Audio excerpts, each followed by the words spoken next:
एक घाटी में लहराती हुई पहाड़ियों के बीच एक छोटा सा और शांत गांव था।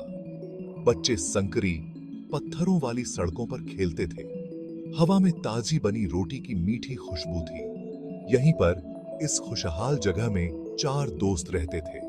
माया, जो बहुत बहादुर थी। थॉमस, जो बहुत दयालु था। लिली, जो बहुत सोच समझकर बात करती थी। और राज, जो बहुत मजाकिया था।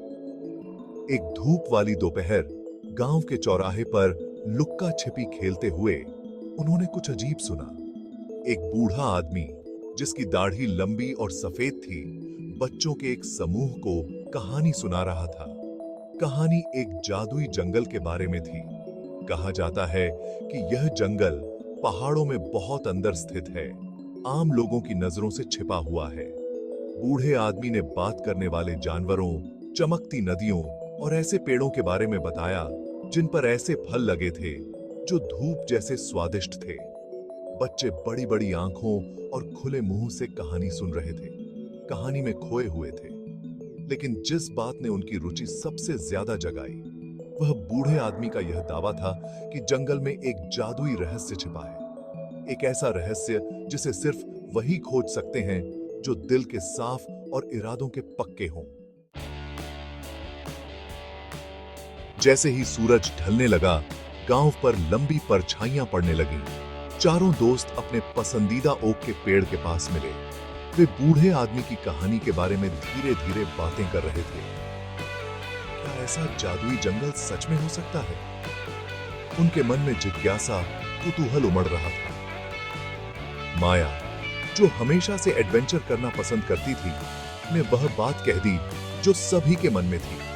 हमें इस जादुई जंगल को खुद देखना होगा।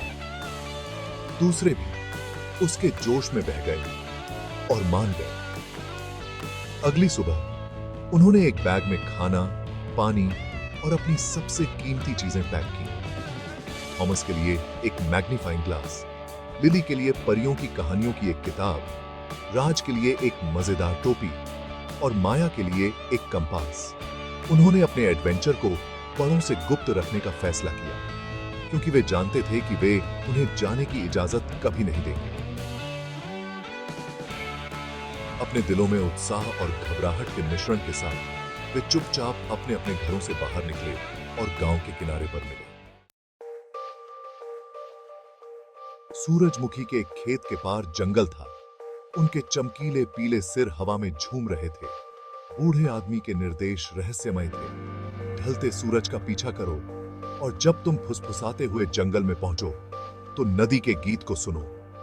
दृढ़ निश्चय के साथ वे खेत से होकर चले गए। सूरजमुखी उनके ऊपर राक्षसों की तरह ऊंचे खड़े थे। सूरज आकाश में नीचे डूब गया, बादलों को नारंगी और बैंगनी रंग में रंग रहा था। अंत में जैसे ही शाम हुई, वे फुसफुसाते हुए जंगल के किनारे पर पहुंच गए। हवा ठंडी हो गई और उनके नाक में एक मीठी मिट्टी की गंध फैल गई। यहाँ के पेड़ उन सभी पेड़ों से लंबे और घने थे जो उन्होंने पहले कभी देखे थे। उनकी शाखाएं आपस में गुथी हुई थीं, जिससे ऊपर एक पत्तेदार छत बन गई थी। हिचकिचाते हुए बच्चे जंगल में दाखिल हुए। सूरज की आखिरी किरणें पत्तों से होकर गुजरती हुई जंगल के फर्श पर रोशनी और परछाई की एक आकृति बना रही थी। हवा पत्तों को सरसरा रही थी, जिससे एक फुसफुसाहट की आवाज आ रही थी जो उनके चारों ओर नाचती हुई प्रतीत हो रही थी। वे सही थे। यह कोई मामूली जंगल नहीं था। यह जादू और रहस्य की जगह थी। जैसे जैसे वे जंगल में गहरे जाते गए, गांव की आवाजें धीरे धीरे दूर होती गईं। वे नई और अजीब आवाजों से घिरे हुए थे। अनदेखे कीड़ों की चहचहाहट, झाड़ियों में छोटे जानवरों की सरसराहट और कभी-कभार उल्लू की चीख। लिली परियों की कहानियों की अपनी किताब को थामे हुए कल्पना कर रही थी कि हर पेड़ के पीछे जादुई प्राणी छिपे हुए हैं। राज ने माहौल को हल्का करने के लिए उन्हें मूर्खतापूर्ण चुटकुले सुनाए, लेकिन जंगल की शांति में उसकी हंसी भी फीकी पड़ गई। भाग 5, झिलमिलाती झील। बहते पानी की आवाज का पीछा करते हुए दोस्त एक खुली जगह पर ठोकर खा गए। सफाई के बीच में एक झील थी, जिसकी सतह ऐसे चमक रही थी जैसे हजारों तारे एक काले कपड़े पर बिखरे हुए हों। यह दृश्य देखकर उनकी सांस थम गई, क्योंकि उन्होंने पहले कभी ऐसा कुछ नहीं देखा था। पानी एक अलौकिक प्रकाश से चमक रहा था, जो सफाई को एक अन्य दुनिया की चमक से प्रकाशित कर रहा था। जैसे ही वे झील के पास पहुंचे, उन्होंने देखा कि पानी बिल्कुल साफ था और वे सतह के नीचे रंगीन मछलियों को बड़ी खूबसूरती से तैरते हुए देख सकते थे। झील के आसपास की हवा अलग महसूस हो रही थी, एक अजीब ऊर्जा से भरी हुई थी, जिससे उनकी रीढ़ की हड्डी में सिहरन दौड़ गई। उन्हें लग रहा था कि वे वास्तव में किसी जादुई चीज के करीब हैं। भाग 6, झील का रक्षक। अचानक एक मधुर आवाज ने खामोशी को तोड़ा। आपका स्वागत है छोटे बच्चों, आपको मेरी झील तक क्या ले आया? बच्चे हक्के बक्के रह गए और पीछे मुड़ गए। उनके पीछे एक बुजुर्ग महिला खड़ी थी, जिसकी आंखें दयालु थीं और चेहरे पर एक गर्मजोशी भरी मुस्कान थी। उसने बुने हुए पत्तों का एक लंबा बहता हुआ गाउन पहना था और मुड़ी हुई विलों से बनी एक छड़ी पकड़ी हुई थी।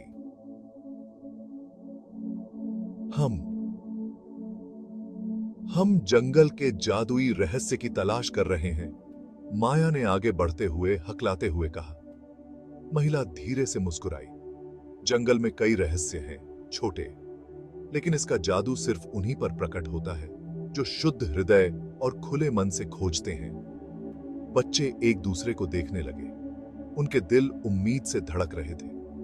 क्या यह वही व्यक्ति हो सकती है जो उनका मार्गदर्शन करेगी? भाग 7, जंगल के तोहफे। महिला ने उनकी ईमानदारी को भांपते हुए उन्हें करीब बुलाया। जंगल ने तुम्हें अपने तोहफे के लायक समझा है, उसने कहा। उसकी आवाज सरसराते पत्तों जैसी सुखदायक थी। फिर उसने हर बच्चे को एक जादुई वस्तु दी।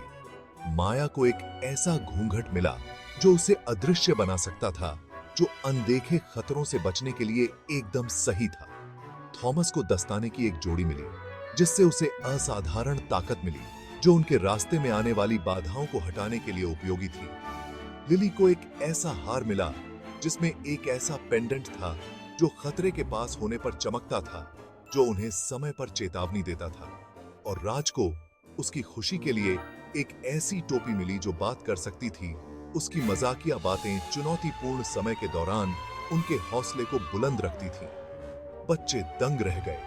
ये कोई मामूली तोहफे नहीं थे, ये ऐसे साधन थे जो उनकी तलाश में उनकी मदद कर सकते थे। ईब ईब के साथी कसके थी। भाग 8, चुनौती। जंगल के हृदय में ही इसका सबसे बड़ा रहस्य छिपा है। महिला ने निर्देश दिया, एक ऐसे रास्ते की ओर इशारा करते हुए जिसे उन्होंने पहले नहीं देखा था। लेकिन सावधान रहना, रास्ता चुनौतियों से भरा है। सफल होने के लिए आपको अपने तोहफों का बुद्धिमानी से उपयोग करना होगा और एक दूसरे पर भरोसा करना होगा। एक अंतिम रहस्यमय मुस्कान के साथ वह जंगल में गायब हो गई, बच्चों को एक बार फिर अकेला छोड़कर।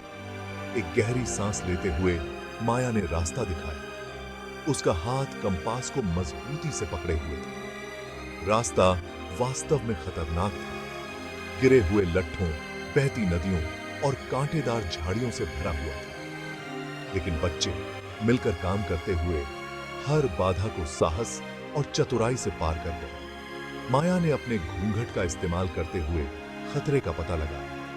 थॉमस ने अपनी नई ताकत से उनका रास्ता साफ किया। भाग 9, जंगल का हृदय। घंटों चलने के बाद वे एक ऐसी जगह पर पहुंचे जो गर्म सुनहरी रोशनी से नहाई हुई थी। बीच में एक शानदार प्राचीन पेड़ खड़ा था, जिसकी शाखाएं लंबी गांठदार उंगलियों की तरह आकाश की ओर पहुंच रही थी। इसका तना उन सभी पेड़ों से चौड़ा था जो उन्होंने कभी देखा था, और इसके पत्ते एक अलौकिक प्रकाश से चमक रहे थे। वे सहज ही जान गए कि यही जंगल का हृदय है। जैसे ही वे पेड़ के पास पहुंचे, उन्होंने एक अजीब ऊर्जा को इससे निकलते हुए महसूस किया। शांति और सकून की एक भावना जो उन पर एक गर्म लहर की तरह छा गई। और फिर जैसे जादू से पेड़ बोलने लगा। इसकी आवाज गहरी और गूंजती हुई थी, जो सफाई में गूंज रही थी।